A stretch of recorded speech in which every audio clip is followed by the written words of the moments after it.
لیکن اسپیس میں موجود اس کے چاروں گرد جو ستارے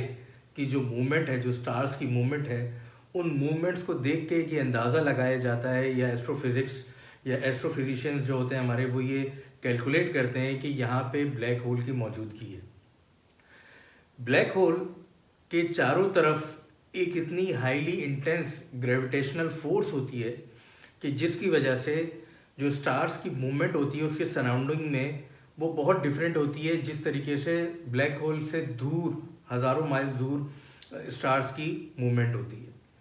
اس صدی کے 3 بڑے سائنسدانوں نے پروف کیا، اور یہ سائنسدان ہیں جارج فولن، رڈولف گمبینی اینڈ بیرارڈ ہوفٹ، اور یہ کہتے ہیں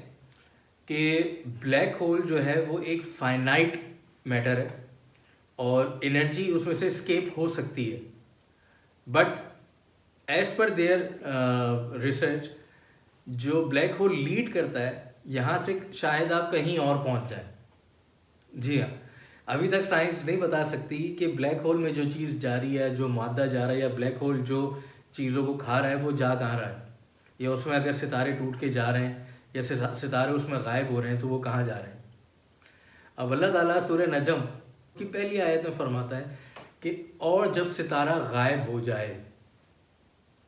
اب آپ یہ دیکھیں، اللہ تعالیٰ نے کھلی نشانی دی کہ ستارہ غائب بھی ہوگا اس کہکشاں میں، اس یونیورس میں، تو کیسے غائب ہوگا؟ وہ بلیک ہول میں جائے گا تو غائب ہوگا۔ انہی سائنسدان جن کا بھی آپ کے سامنے ذکر ہوا، انہوں نے shape of the black whole کے بارے میں بھی ڈسکس کرا۔ انہوں نے کہا کہ shape of the black hole اس طریقے سے ہوگا کہ اوپر سے جسٹ لائک اے فنل، اور یہ بھی ستاروں کی جو اس کے اطراف میں ستارے حرکت میں ہیں انہوں نے ان کی موومنٹ سے انہوں نے کیلکولیٹ کیا۔ انہوں نے کہا کہ اٹس لائک اے فنل، اور اس کے نیچے ایک اسٹیم ہوگا جو کہ اتنی اس کی سکشن پاور ہے کہ کوئی بھی چیز اس کے قریب جائے گی تو فوراً اندر چلی جائے گی، فوراً اس کے اندر وہ it's just like a suction pump, جیسے بہت زیادہ کسی highly powered, highly geared mechanical جس کی ملینز آف کلو واٹ کی پاور ہے، اور وہ ملین آف کلو واٹس کی پاور ہے، اور وہ اس کو سک کر رہا ہے۔ اسی طریقے سے تارا اس کے اندر غائب ہو رہا ہے۔ اور اس کی اب قرآن کی طرف اگر ہم واپس چلتے ہیں تو سورہ نجم میں ہی ذکر ہو رہا ہے کہ اس میں ایک درخت کا ذکر ہو رہا ہے، اور وہ درخت جو ہے وہ لوٹ ٹری بھی کہلاتا ہے، جوجوبی ٹری بھی کہلاتا ہے۔ اب آپ کی اسکرینس کے سامنے ہے، آپ شیپ آف دا لوٹ ٹری دیکھیں یا جوجوبی ٹری دیکھیں، اس کا shape almost is like a funnel, جیسے فنل ہوتا ہے نا کہ ہم یوز کرتے ہیں کیمسٹری کی لیبارٹری میں۔ تو اب آپ دیکھ کے حیران رہ جائیں کہ جب اللہ تعالیٰ سورہ نجم میں حضور صلی اللہ علیہ وسلم کا جو کہ ہمارا میریکولس ٹرپ تھا، جو کہ حضور صلی اللہ علیہ وسلم، ہمارا ایمان ہے، ہمارا فیتھ ہے کہ اللہ تعالیٰ نے ان کو 7 آسمان دکھائے، ملاقات کری آپ سے، اور آپ کو جنت دکھائی۔ تو قرآن ایک اسٹیپ آگے جا رہا ہے کہ جہاں حضور صلی اللہ علیہ وسلم گئے اس کے آگے جنت ہے، جو کہ آج تک جہاں سائنس ابھی نہیں پہنچی ہے۔ اور یہ انہی بہت ساری باتوں میں سے ایک بات ہے، جس طریقے سے سائنس نے بہت ساری باتیں 60 سال پہلے ڈسکور نہیں کی تھیں، یا 150 سال پہلے ڈسکور نہیں کی تھی۔ اب ایک اور سائنسدان کا اگر میں یہاں ذکر کروں، آپ سب نے ان کا نام سنا ہوگا، اسٹیفن ہاکنگز، جو کہ ایک برٹش سائنسدان تھے، اور انہوں نے 1966 میں پی ایچ ڈی کیا، اور وہ ایک بیماری کا بھی شکار تھے، اور ان کی حال ہی میں مارچ 2018 میں ڈیتھ ہوئی ہے۔ تو وہ اپنے ایک لیکچر میں کہتے ہیں کہ اگر آپ کو ایسا لگے if you feel you are in black hole, تو آپ گھبرائیں نہیں، دیر از اے وے آؤٹ۔ جی ہاں، یہ اسٹیفن ہاکنگ کہہ رہے ہیں کہ اگر آپ کو ایسا لگے کہ آپ بلیک ہول میں ہیں تو آپ گھبرائیں نہیں، وہاں سے باہر نکلنے کا راستہ موجود ہے، لیکن وہ راستہ آپ کو وہاں لے کے جائے گا جہاں سے واپسی ممکن نہیں ہے۔ مطلب it could lead to another universe and you can not come back to this universe.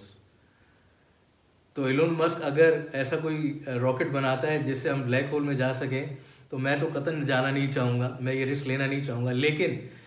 آج کے زمانے میں جہاں پہ سائنس جا کے ابھی تک تجسس میں ہے، وہ چیز ہمیں سورہ نجم آیت نمبر 1 میں، آیت نمبر 14 میں، آیت نمبر 17 میں واضح نشانیاں دے رہی ہے۔ اسی طریقے سے سورہ نجم آیت نمبر 16 میں اور 14 میں فرمان باری تعالیٰ ہوتا ہے کہ اور ہمارے محبوب نے اپنی آنکھوں سے دیکھا اور ان کے اوپر ان کے پروردگار کی بے تحاشا نشانیوں کو